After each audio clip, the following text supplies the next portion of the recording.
Hi guys! It's me again, your sandalang gwapang pilingon. Ayun, na feeling artista, pero gwapa jod. Charot! Ayan, bala mo da. So ayan guys, papunta kami ng Mall of Alnor na matatagpuan nyo lamang sa Cotabato City. O, diba? May MOA sa Cotabato City.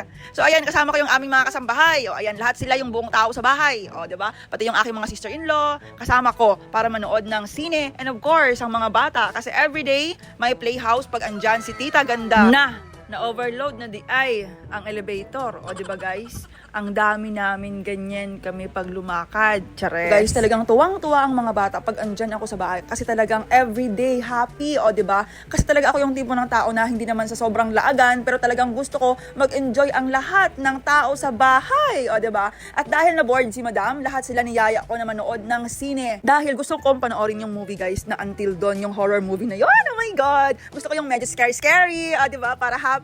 Kaso guys, sa sobrang aga ni Madam, o di ba? Ganyan tayo kaaga ha. Napaka-snappy guys pag oras ang pinag-uusapan, di ba? Kasi nga 11 AM yung screening time. Kaso guys, wala pang customer. So nabad trip talaga ako ng todo guys. Instead, Until Dawn, ang available is the Thunderbolts guys. O di ba? Pero 11:30 AM siya. So wala kaming choice. So guys, ang comment ko lang sa palabas na Thunderbolts, nakaka-boring siya.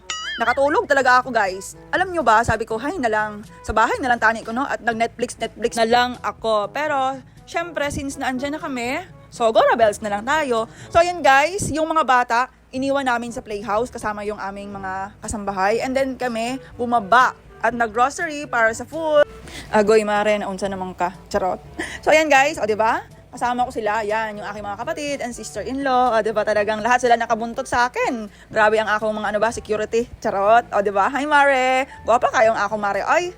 Guys, pag maraming nagmamahal sa'yo, diba maraming nakabuntot sa likuran mo, o diba ganyan nila ako kapalangga, hindi pwedeng mag-isa, si sandalang guwapa.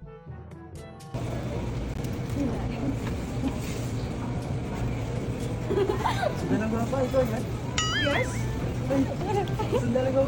Wala akong time mag-picture ngayon sa mga followers. Busy ako kasi wala kaming ulam sa bahay lang gulay. Ano man?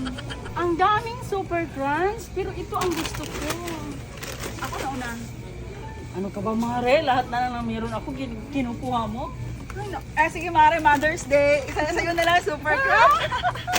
Na at magbayad na ta. Kaya excited na ako. Yan yung ayuda sa election. O joke lang ha. So fast forward na guys, at pagkatapos namin manood ng sine, ayun yung mga kids, inantay namin kasi di pa natapos mag-playhouse. Almost 2 hours sila doon. So after no, nag-lunch na rin kami at umuwi ng bahay. So guys, sumakay lang kami sa multicab kasi hindi kami kasya sa kotse, di ba? Kasi mahirap pa si Madam. Pero balang araw bibili ako ng napakalaking sasakyan. Char lang! So yun lang guys, thank you so much for watching. Don't forget to follow, like, and share. Mama!